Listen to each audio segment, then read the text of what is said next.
Chers compatriotes, la situation de la République démocratique du Congo est préoccupante. Elle appelle à toutes les bonnes consciences de se concentrer sur les grandes dérives à venir, dérives qui causeront inévitablement la dislocation du pacte républicain. M. Joseph Kabila et ses hussards ont décidé à tout prix à chevaucher la constitution de la République par dévotion hégémonique comme dans une monarchie.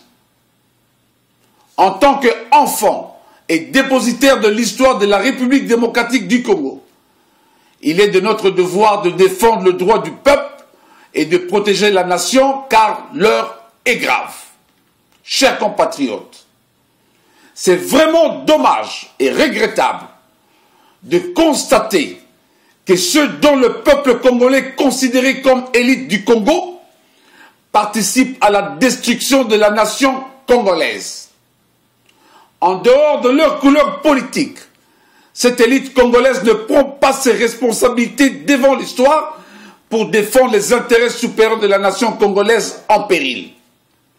Pire, cette élite politique sait bien en âme et conscience ce qu'elle fait et elle a choisi d'accompagner M. Joseph Kabila dans sa politique sans vision qui mène le Congo vers un chaos. Nous prions que cette élite en question puisse se regarder en face et se regarder dans les miroirs, qu'elle regarde leurs enfants et l'avenir de leurs enfants et que le bon sens patriotique prenne le dessus dans leur conscience et dans leur âme afin qu'un déclic s'opère et qui les amène à privilégier d'abord les intérêts supérieurs de la nation en lieu et place de leurs intérêts individuels. C'est ainsi qu'elle rentrera vaillamment dans l'histoire dont les générations futures s'en souviendront. Heureusement qu'avec la maturité que le peuple congolais a acquise au fil de temps et des épreuves, ce peuple est debout comme un seul homme et conscient de ses responsabilités historiques en tant que peuple souverain et dit non au tripotage de la Constitution à laquelle personne n'est au-dessus de la loi selon l'article 62 de la loi fondamentale. Chers compatriotes, après la visite à Kinshasa des membres du Conseil de sécurité des Nations Unies qui ont relayé les mêmes prises de position que celles du président Barack Obama, du président François Hollande, du gouvernement belge et britannique, ainsi que de l'Union européenne en ce qui concerne le respect de la Constitution, le message de M. Joseph Kabila devant le Congrès congolais en ce jour du 15 novembre 2016 a une fois de plus déçu. Un discours creux et monocorde, insipide, inconsistant et invariable. Chers compatriotes, après 15 ans à la tête de la République démocratique du Congo et à l'aube de la fin de son deuxième et dernier mandat, M. Joseph Kabila a présenté un bilan calamiteux qui n'a jamais répondu au rendez-vous, que ce soit en matière économique, sociale, culturelle ou scientifique. Toujours égal à lui-même. Son offre politique est désuète et inefficace. Pendant que le peuple congolais attendait qu'il présente son bilan sur son programme économique, social, culturel et scientifique, le peuple congolais attendait qu'il s'explique sur la crise sécuritaire sur toute l'étendue du territoire congolais. Le peuple congolais attendait qu'il s'explique sur les cas des droits fondamentaux non reconnus au Congo. Le peuple congolais attendait qu'il s'explique sur les différentes guerres interminables à l'est du Congo et sur les incursions permanentes des bandes armées et sur les massacres perpétuels des populations civiles, notamment à Beni. Le peuple congolais attendait, qui s'explique sur l'absence de justice réservée aux femmes et enfants violés dont l'âge varie entre 6 mois et 80 ans. Le peuple congolais attendait, qui s'explique sur les différents pillages de leurs matières premières. Le peuple congolais attendait, qui s'explique sur l'expropriation des terres à l'est de la République, qui sont remplacées par des personnes étrangères venant des pays voisins. Le peuple congolais attendait, qui s'explique sur les tueries publiques des adeptes de M. Mukungubila le 30 décembre 2013, dont les corps ensanglantés et piétinés par sa milice étaient présentés à la population comme trophée de chasse à courre à travers les médias nationaux. Le peuple congolais attendait, qui s'explique sur les massacres des adeptes de Bundu Dia Congo du 30 janvier au 3 février 2007. Le peuple congolais voulait avoir les explications sur la tuerie à bout portant des manifestants qui protestaient le 19, le 20 et le 21 janvier 2015 contre le projet visant à modifier la loi électorale. Le peuple congolais attendait, qui s'explique sur le charnier de plus de 420 corps trouvés dans la commune de Maluku. Le peuple congolais attendait les explications sur les tueries à bout portant visant la population civile qui allait dans une marche pacifique du 19 et 20 septembre dernier. Le peuple congolais attendait les explications sur la destruction des sièges des opposants politiques alors qu'il doit exister un contre-pouvoir dans la démocratie. Le peuple congolais attendait, qui s'explique sur son refus de libérer les prisonniers politiques et d'opinion. Enfin, le peuple congolais attendait les explications sur les coupures des signaux de la Radio France Internationale et de la Radio Okapi, enfermant ainsi le peuple congolais dans un huis clos quasi-militaire. Chers compatriotes, avant toute chose, il est important de souligner la situation réelle de M. Joseph Kabila dans le contexte des enjeux politiques actuels. M. Joseph Kabila, qui déclare publiquement sans embâche que la Constitution n'a jamais été violée et que son avenir politique est réglé dans cette même Constitution. Il est important de rappeler ici, M. Joseph Kabila n'a jamais été ni membre du parti politique PPRD, ni membre de la plateforme dite majorité présidentielle. Il n'a jamais adhéré à aucun de ces deux entités.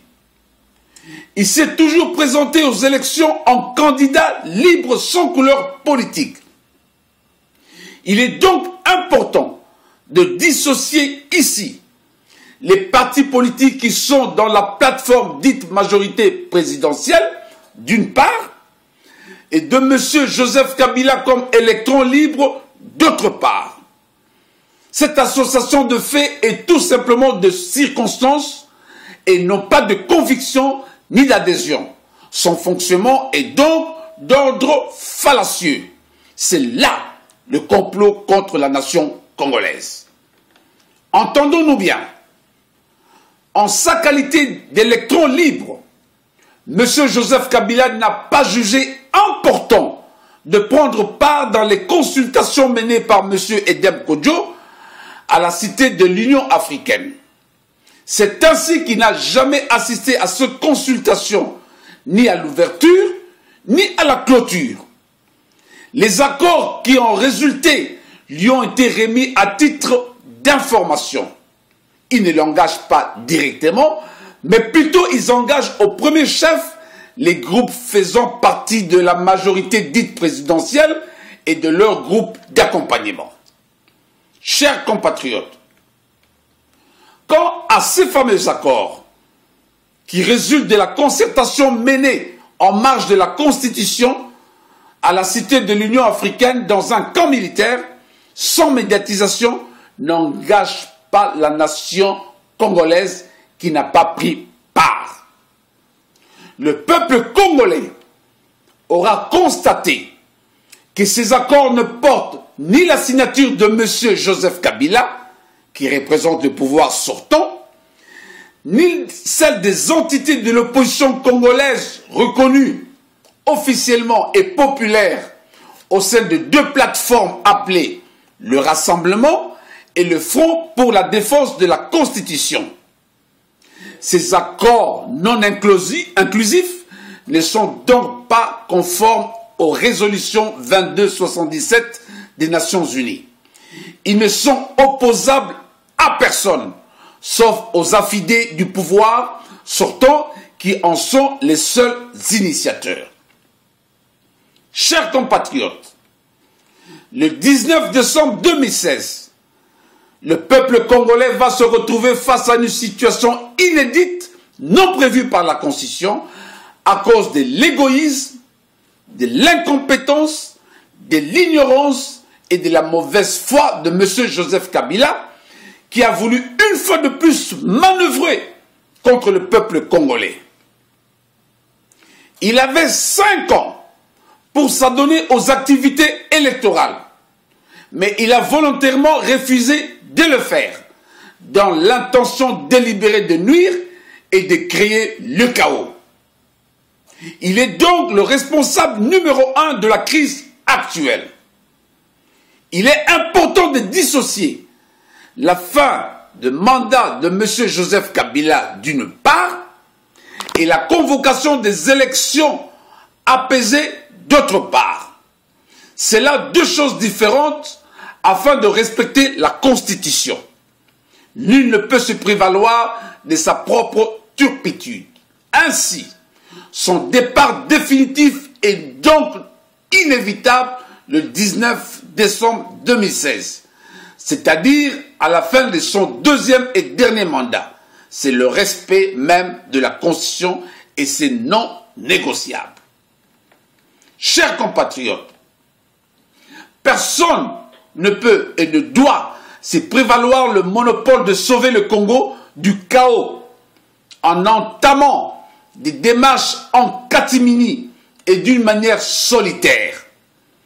Toute démarche de cet ordre doit être transparente et consensuelle car tous les Congolais aspirent à la paix, au développement, au partage et à la solidarité. Afin de préserver la paix et de garantir la concorde nationale pour empêcher le chaos et la discorde, une seule voie s'impose à nous tous. C'est la voie du dialogue intercongolais pour une cohésion nationale. Ensemble, nous sommes appelés à définir de nouvelles modalités pour un accord global inclusif dans l'esprit de la protection du pacte républicain. De ce dialogue découleront les accords qui dessineront les nouveaux sillons de la politique au Congo pour un véritable état de droit.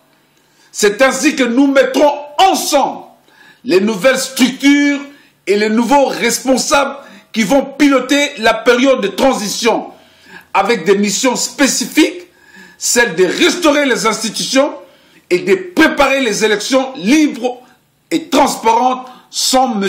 Joseph Kabila. Nous pouvons faire appel aux Nations Unies pour jouer le rôle de facilitation. Chers compatriotes, le peuple congolais est soucieux de bâtir des structures solides pour asseoir ces institutions de la République. C'est donc dans un état de droit qu'il va s'ouvrir positivement aux autres peuples du monde pour des différents échanges. Le peuple congolais veut s'investir à la recherche de la paix solide et durable avec tous ses voisins dans le respect des droits internationaux, car les solutions pour résoudre les crises dans le pays des Grands Lacs ne sont pas seulement militaires, mais d'abord politiques. Le peuple congolais compte sur le soutien de ses amis et partenaires au sein du Conseil de sécurité pour le soutenir à asseoir sa démocratie et son développement. Avec les États-Unis d'Amérique pour renforcer leurs amitiés et partenariats bilatéraux dans tous les domaines d'échange et de développement. Avec la France, avec qui elle partage la même langue culturelle au sein de la francophonie, elle compte renforcer leur amitié et partenariats bilatéraux dans les différents domaines. Avec la Belgique, dont les relations sont historiques et profondes, elle compte renforcer davantage leurs liens dans les différents échanges bilatéraux pour qu'ils prennent d'autres dimensions élevées et sincères au XXIe siècle.